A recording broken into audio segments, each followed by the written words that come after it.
Hey guys, I wanted to do a 1 week initial review of our 2021 Volkswagen ID.4 First Edition. We got it this past Saturday. Today's Saturday. Yeah, so 1 week exactly. So this is just sort of a rundown of first impressions. Not super in-depth, not really going to get into the weeds, but just what we think overall of the car, just in general, after 1 week of using it both for a little bit of highway driving and just zipping around town. So overall, just general information. It's, like I said, 2021 Volkswagen ID.4 fully electric. The trim, it comes in 3 trims. This is the first edition. It comes in the Pro, which is the base model, the Pro S, which has a few more bells and whistles, and then the first edition. The first edition and the Pro S are pretty comparable. They're very similar. They've got some extra doodads. Nothing real over the top, but they're the 2 higher trims.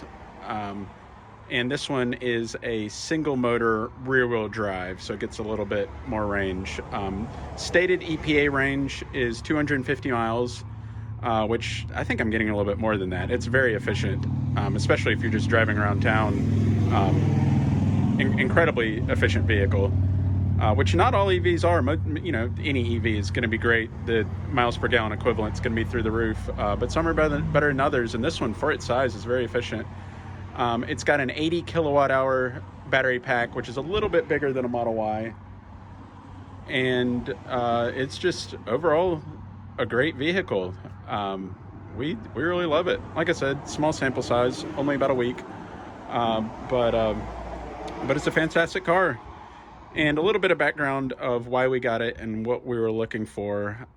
We have a small BMW i3 fully electric little grocery getter. But our other car, our main car for traveling, was a 2016 Jeep Renegade, and we wanted to go fully electric, so we wanted to trade in the Jeep, but options are limited. If you want a large electric vehicle, you're pretty limited to the Tesla Model Y, the Model X. The Model S is fairly big, but as far as, a large family car, if you want to go fully electric, it's either the Y, the X, or the ID.4. And the Model Y, you can maybe find it for a little under 60,000, but they're basically 60,000 and up. And the Model X is really expensive. The cheapest one we found had 115,000 miles on it. It was a 2016, selling for 56,000 miles. $56,000. So yeah, I'm a total Tesla fanboy. I love their cars, but they're still crazy expensive.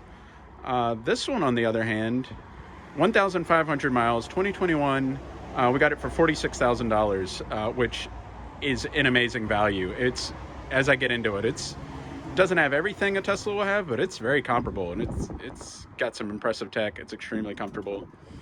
So yeah, we wanted to go fully electric, needed something big. Volkswagen ID.4 fits the bill. Like I said, not too many options out there. That's starting to change. The Mach-E is fairly good sized, but there's not much out there. So we are now fully electric, and I'll give you guys just a good overview of it.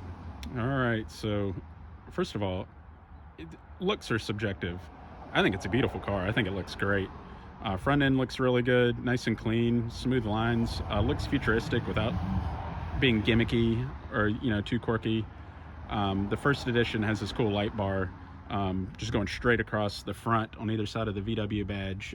There's this solid light bar that lights up.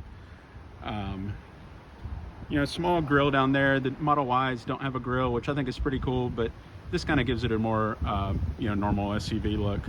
But yeah, it looks really clean, really kind of minimalist, simple design.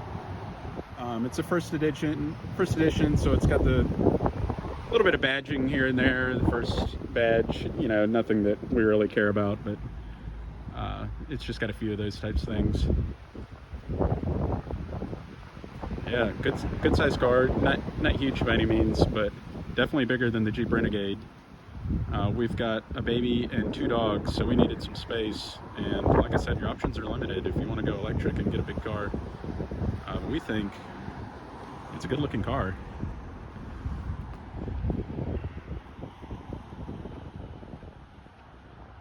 Nice and clean on the back as well. Not really anything there other than the ID.4 badge. That's it. Brake lights that go all the way across. It's got a trailer hitch. Not really sure yet how much this thing can tow, but pretty sure it could handle a little camper, something small. And we've got it hooked up to the slow charger right now. I haven't quite calculated exactly how many miles it adds overnight.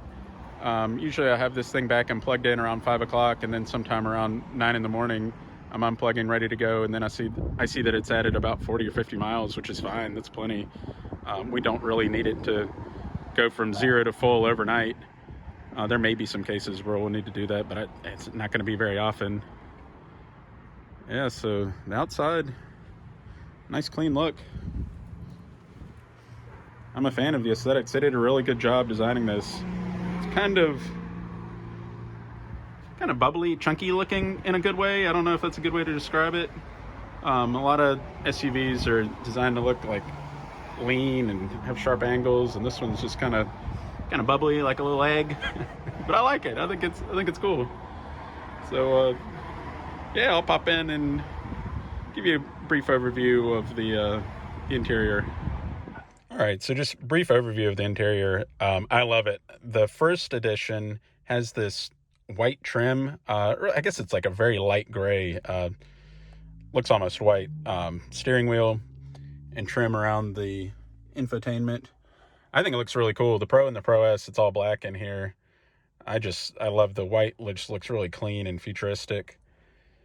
It doesn't, it's got all the bells and whistles you want, nothing you really don't need. It's laid out in a good, intuitive design. Basic stuff on the steering wheel, the usual stuff, being able to flip around, volume controls, up and down, just depends on the app that you're using. It can flip around through various things that you need to switch from in there. Cruise control and driver assist over here. So cruise control, nothing new. Everybody knows how that works.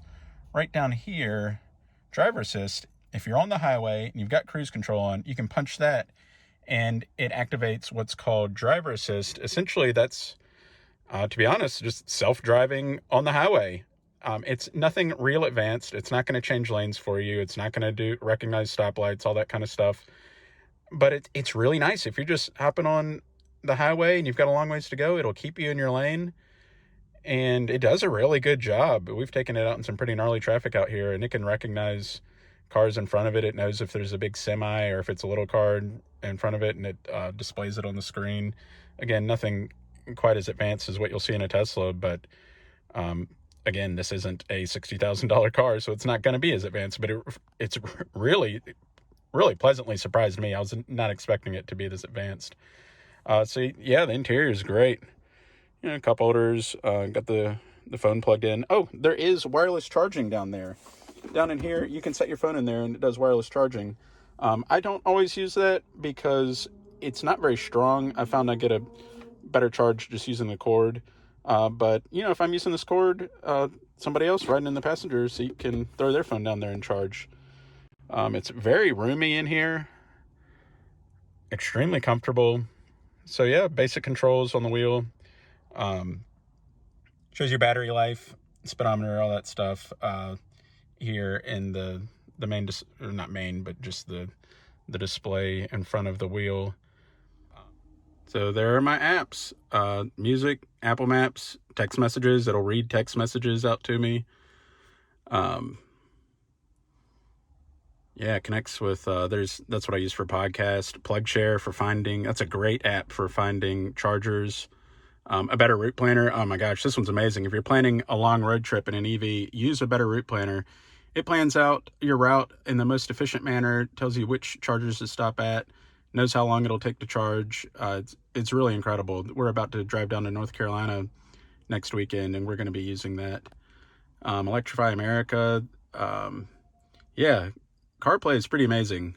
I just plug in my phone, and it's like my phone is up there on the screen. It's really handy. Yeah, this thing drives so nicely. It's so smooth. I mean, it just feels like you're driving on silk. We also have a BMW i3 which is a great little electric car, but you feel every little pebble in the road on that thing. But this thing is just silky smooth. And as with any EV, there's no shifting of gears. So the ride itself, just speeding up and slowing down, is very smooth. But the suspension on this is incredible. And just like any other electric car, it's got instant torque. You mash it and you go immediately. There's no buildup of gears throughout the transmission. This one, it's not super fast. It's the single motor rear wheel drive. I think it's 2 seconds 0 to 60 slower than the all-wheel drive, but it's still fast. And speaking of that, it has several different driving modes. So this button here, and you can switch this while you're driving. You can hit mode. It's got eco mode if you just want to save on battery life. You're just zipping around running errands. You don't really care about how quick you get there. Eco mode. Comfort mode is just your normal standard settings. It's not really pulling the efficiency one way or the other. And then sport mode, if you really want to haul off from a red light and show off for your buddies. And you can change while you're driving. It goes away after a second, once it gets you back to your maps, but I can flip it into sport, and it makes it a good bit zippier, and it doesn't really drain the battery as much as I thought it would. I kind of played around with this yesterday and went a couple hours in eco mode and then went a couple hours in sport mode, and for the acceleration boost you get, it doesn't really drain the battery too bad. So it's a really, really comfortable ride, and it's a fun ride. It's a big car, but it almost like feels sporty, like almost feels like just a big sports car. It has a low center of gravity. It's got the battery, unlike the i3, the battery is along the floor. On this one, it's got the big electric motor there in the back, and keeps a low center of gravity. So cornering is really tight. Amazing handling for something this big. You don't feel like you're driving a big wagon-like SUV. And for its size, it's pretty quick, especially when you throw it into sport mode. It's a pleasure to drive. We're going to be doing a long road trip down to North Carolina, and we'll document that. But we're pretty excited about that because so far, driving it out on the highway is really nice. It's just a pleasant experience. It's got driver assist, which is a very sort of watered down version of self-driving, meaning it'll keep you in your lane, it'll speed up, it'll slow down, it'll take curves. It technically is self-driving, and the car takes the wheel. And it's really nice if you're on I-95 and you have 200 miles until your next turn, just throw in driver assist and it does it for you. You've got to keep your hand on the wheel, of course, but it's just doing everything for you and just sort of takes the stress out of the equation. And also, the user interface is really intuitive. It's got everything you need. Switching around between Google Maps and a podcast or something is really quick and easy. You don't have to fiddle with it, so it's designed to distract you as little as possible. And it's programmed to get you back to the main thing you're using pretty quick. Like back, obviously Maps is probably what you're going to be using most. So if it sees that you're not really doing anything with the other screen you're in, it'll flip you back to Maps. So far, we love it. It's a great driving experience. The poor little i3 has kind of been neglected. I need to get it out and zip around, run some errands in it just to get it moving, because this thing, oh man, we can't stay out of this thing. All right, if we've got some straightaways, I like to throw it in sport mode. I've actually already got it in there, but on ramps, first in line at a red light, throw it into sport mode, come slinging around a corner. All, within reason. I'm not out here to get a speeding ticket, but man, it's really useful. I mean, not only is it fun, it gets you up to speed and into the flow of traffic. Like, I just whipped around that corner there, and I'm up to speed. Actually, this is my exit. But I've always said the quick acceleration in EVs, yes, it's fun. It's kind of addicting, but it's also a safety feature. You can get up and zip into the hole that you need. You don't hold up traffic. You can avoid a bad driver. It's all kinds of stuff. The instant acceleration really, I think, is a safety feature as much as it is a fun feature. Normally we charge at home, just plug into the wall, which gives us what's called a trickle charge, just about 30 or 40 miles overnight. But if we want to juice up a lot quicker, we'll go to a fast charger. We've got one of these right down the road in Denville.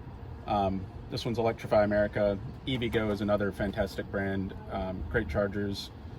This one can charge up to 150 kilowatts, which is pretty fast. The ID.4 can only handle up to 125, which is kind of a disappointment. It's still pretty quick, but when you consider pretty much every other new electric car can charge 150 or faster, it's kind of a bummer, but I imagine they'll work on that. But really easy, just pop open the door, pull off the lower cap to allow the fast charging, plug in, and I use the Electrify America app. It's connecting to the vehicle. There we go. And you can use a credit card. You can just swipe a credit card right down here. I just pull up the Electrify America app. I click on the charger where I'm at right now. This is charger number 4.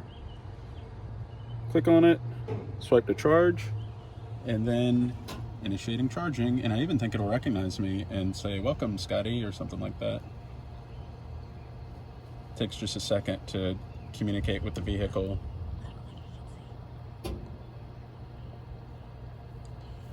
I've got some glare here. Yeah, here we go. A bit of glare. Welcome, Scotty. Yeah. And just hit continue. And then it'll give me stats about how fast it's going. It ramps up pretty quick. 10, 11, 12, 13, 14, 15, 16. It just gets faster and faster and faster. And eventually get up to about 125. And that's it. We're going to go get a cup of coffee. There's another ID.4 here. Pretty cool, the blue one. We love the blue. We've got the white one, but these things look good in any color. Usually pretty busy here at the electric charger. Yeah, and there's a, that's pretty sweet, electric Mini Cooper over there. Yeah, nice. Yeah, it's always fun seeing which new EVs are here at the charging station. Saw a Porsche Taycan here the other day. I see Polestars every now and then. Hyundai Ioniq 5, Rivian, seen a couple Rivians. Yeah, so easy peasy. And on the Electrify America app, I can monitor and see what my charge rate is. So we're going to go get a cup of coffee, and I can just take a look at that and know when to come back, but it shouldn't be too long.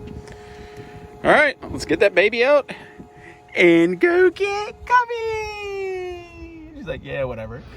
So the good thing about our local charging station is it's near 2 fantastic coffee shops.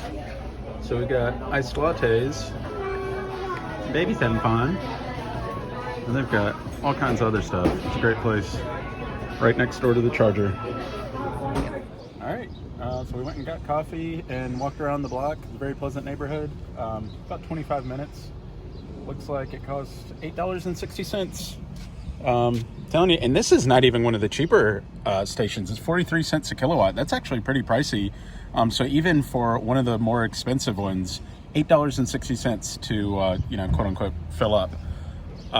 Yeah, so from here I just unplug and set it back in here, put the cap back on, and we'll go on our merry way. Done.